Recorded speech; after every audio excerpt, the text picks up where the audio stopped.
Welcome to our channel K K knowledge.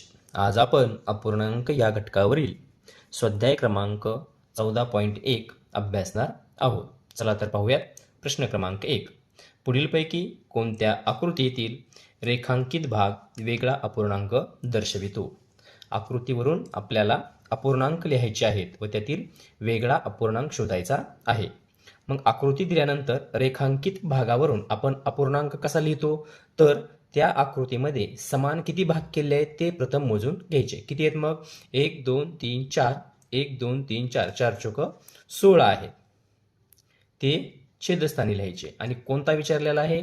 रेखांकित. मग रंगवलेले किती आहेत? 1 2 3 4 4 वरती, म्हणजेच तो अपूर्णांक काय झाला? तर 4/16. दुसरी आकृती घेऊयात.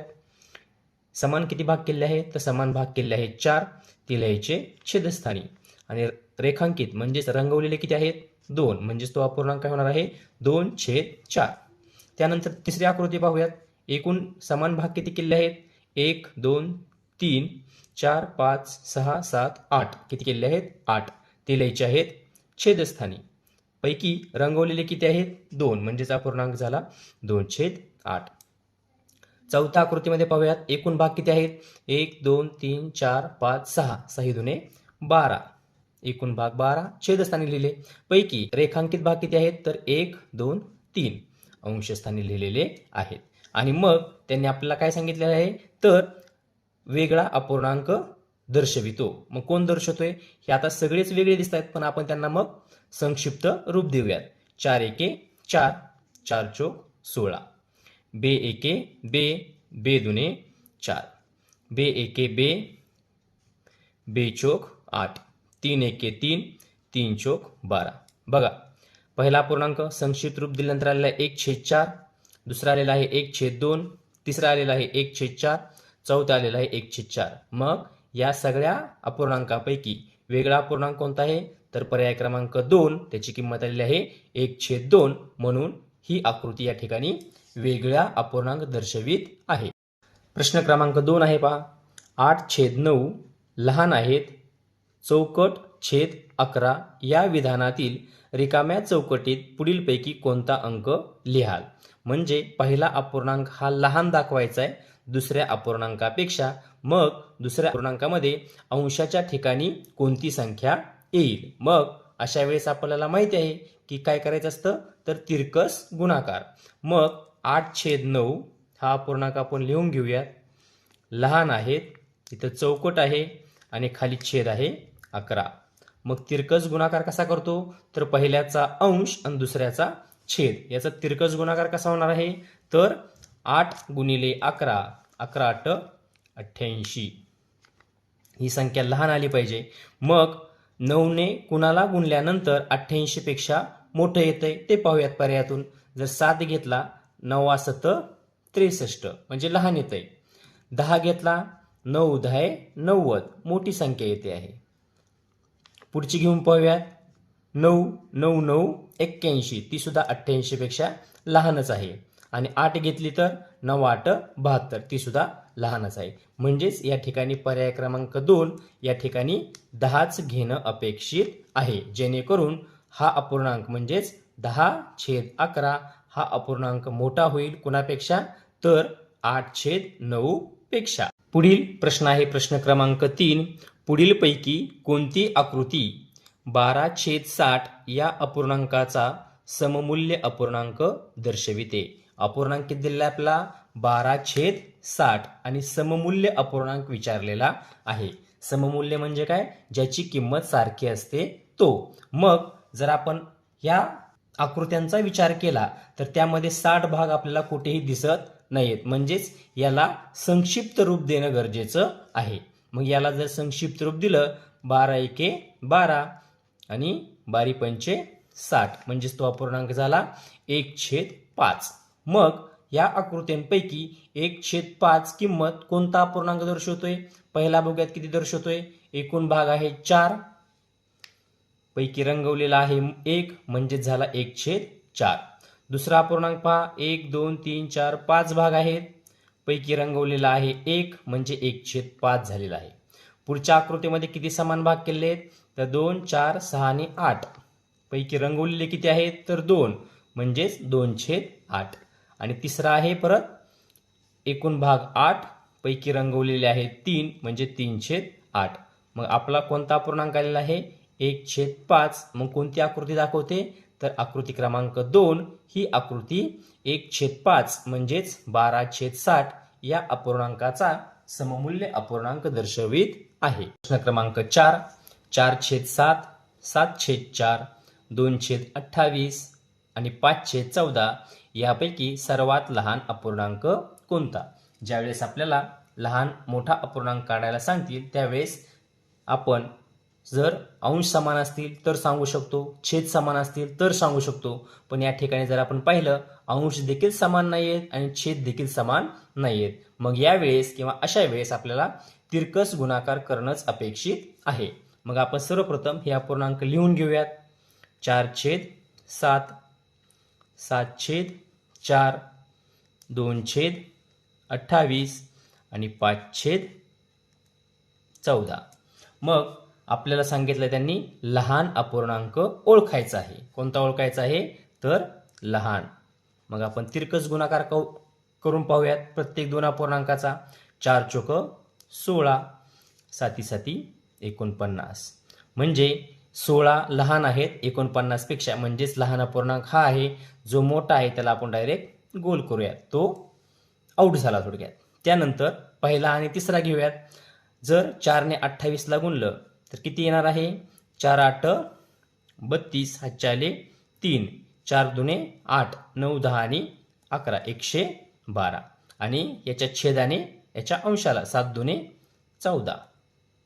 मग लहान आलेला आहे तर 14 लहान आलेला आहे. म्हणजेच हा अपूर्णांक लहान आहे कोणापेक्षा 4/7 पेक्षा. म्हणजे हा अपूर्णांक गेला.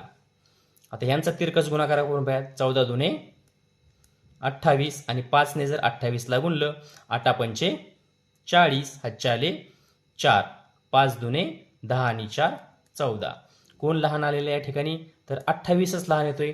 म्हणजे हा अपूर्णांक पण गेला. म्हणजे सर्वात लहान अपूर्णांक कोणता ठरलेला आहे तर 2/28. पर्याय क्रमांक 3 हे याचं योग्य उत्तर आहे. प्रश्न क्रमांक 5 7/10 6/20 23/50 व 19/25 यापैकी सर्वात मोठा अपूर्णांक कोणता. या आधीच्या प्रश्नामध्ये आपणास लहान अपूर्णांक शोधायचा होता, आता शोधायचा आहे मोठा. मग सर्वप्रथम काय करायचं हे अपूर्णांक आहे तसे आपण लिहून घेऊयात. 7/10 6/20 23/50 19/25 आणि ओळखायचा आहे आपल्याला मोठा अपूर्णांक. मग लहान अपूर्णांक आपण वेगळे काढत जाणार आहोत. मग तिरकस गुणाकार 7 ने 20 ला गुणलं 20 7 140 10 सखे 60. कोण आलेला आहे मोठा तर हा मोठा आलेला आहे. मग छोट्याला आपण गोल करणार आहोत. मोठा शोधायचा आहे म्हणून. त्यानंतर यांचा गुणाकार करून पाहूयात आपण. पहिल्याचा अंशाने दुसऱ्याच्या छेदाला गुणायचं. 7 5 35 आणि 0 आणि 23 10 230. कोण आलेला आहे मोठं तर हाच अपूर्णांक मोठा आलेला आहे. म्हणजे हा पण गेलेला आहे. या ठिकाणी 350 मोठे आहेत कोणापेक्षा 230 पेक्षा, म्हणून हा अपूर्णांक मोठा. त्यानंतर पहिला आणि शेवटचा अपूर्णांक पाहूयात. 7 ने परत 25 ला गुणायचं. 25 हा 7 175 आणि 19 10 190. गुणाकार केलेला आहे तो त्या अपूर्णांकाच्या खाली लिहायचा, जेणेकरून आपला लहान आणि मोठा अपूर्णांक ओळखणं सोपं जाईल. आता 175 लहान आहेत कोणापेक्षा 190 पेक्षा, म्हणजेच लहान हा ठरलेला आहे अपूर्णांक आणि सगळ्यात मोठा अपूर्णांक ठरलेला आहे 19/25. प्रश्न क्रमांक 6 2/3 3/6 7/12 व 17/36 यापैकी सर्वात लहान अपूर्णांक कोणता. कोणता ओळखायचा आपल्याला तर लहान अपूर्णांक ओळखायचा आहे. प्रथम आपण अपूर्णांक लिहून घेऊयात. 2/3 3/6 7/12 आणि 17/36. अंश समान नाही आहेत की छेद सुद्धा समान नाही आहेत. मग यावेळेस आपला तिरकस गुणाकारच करावा लागणार आहे. मग 2 ने 6 ला गुणल्यात 2 सखी 12 आणि 3 त्रिक 9. लहान कोण आहे 9 म्हणजे हा अपूर्णांक लहान आहे, आपल्याला लहानच ओळखायचा आहे. मोठ्या अपूर्णांकाला आपण गोल करून घेऊया. आता या दोघांमध्ये बघूयात 12 त्रिक 36 आणि 6 सत 42. कोण लहान आहे? 36 लहान आहेत म्हणजे हा अपूर्णांक लहान, हा मोठा, हा झाला आऊट.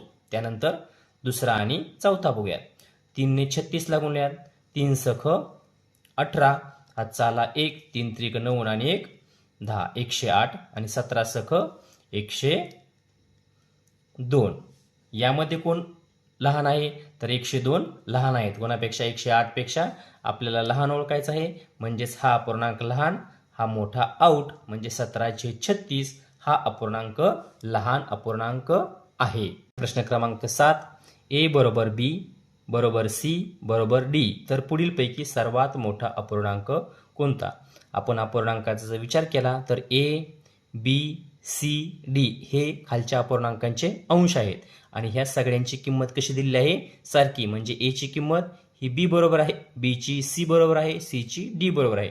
म्हणजेच ही कोणती तरी एक संख्या असणार आहे की ती सारखीच अंशच ठिकाणी असणार आहे.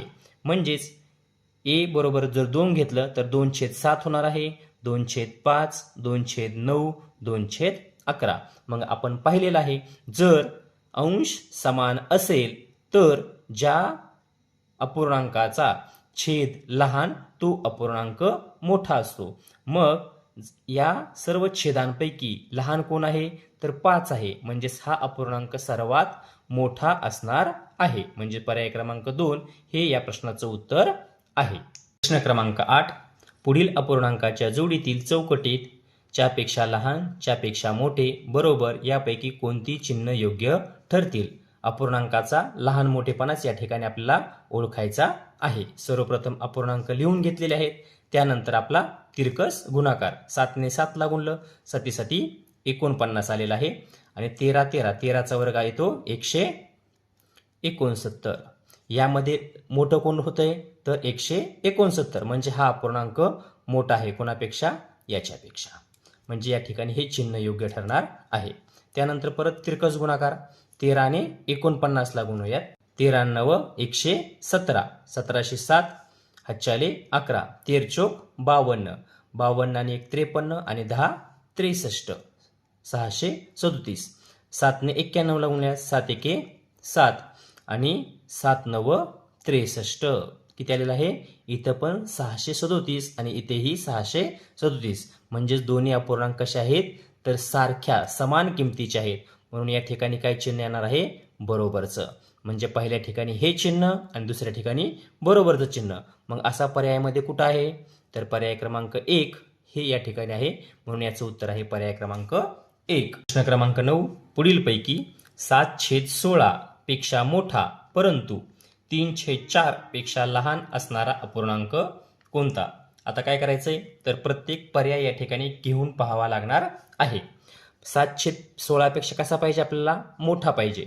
7/16 पेक्षा मोठा आणि 3/4 पेक्षा लहान पाहिजे. या दोघांच्या मध्ये येईल असा. मग एक एक घेऊन बघूयात आपण. पहिला घेऊयात 7/14. तिरकस गुणा करून पाहूयात. 14 7 98 आणि 16 ने 7 ला गुणूयात. 16 7 112. या दोघांमध्ये कोण मोठा आहे? 112 मोठे आहेत, म्हणजे हा पूर्णांक मोठा झालेला आहे. परंतु 3/4 पेक्षा तो कसा पाहिजे? लहान होतोय का पाहूयात.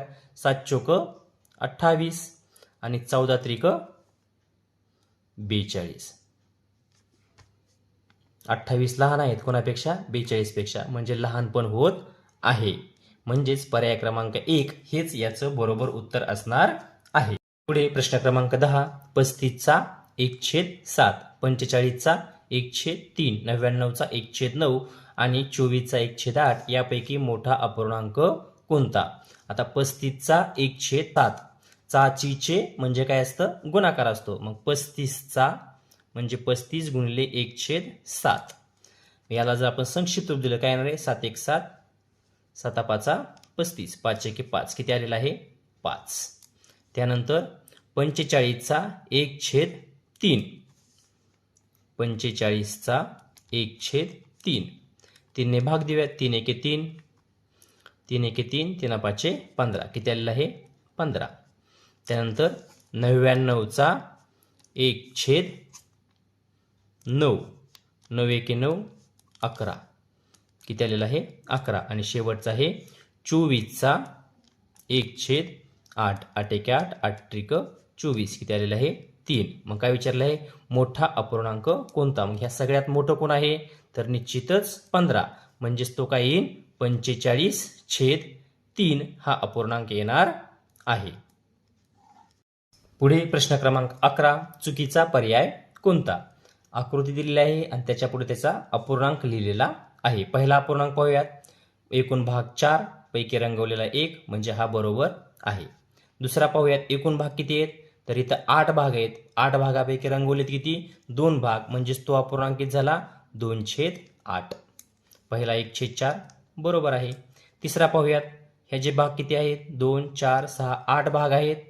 पैकी रंगवलेत किती? 2, 3 आणि 4. 4/8. आणि चौथा अपूर्णांक किती भाग केले ते एकूण? तर एका पावभागामध्ये 1, 2, 3, 4 भाग आहेत. म्हणजे 4 चोक 16 भाग असणार आहेत ते. आणि रंगवलेत किती? 1, 2, 3, 4. 4. मग यापैकी चुकीचा कोणता आहे हे ओळखायचं आहे. पहिला 1/4 बरोबर आहे. दुसरा 2/8 येणं अपेक्षित होतं, पण त्यांनी दिलाय किती? 1/4. जर आपण ह्याला संक्षिप्त रूप दिलं, बे एके बे आणि बे चोक 8, तो किती येणार आहे? बरोबर 1/4. म्हणजे हा पण बरोबर आहे.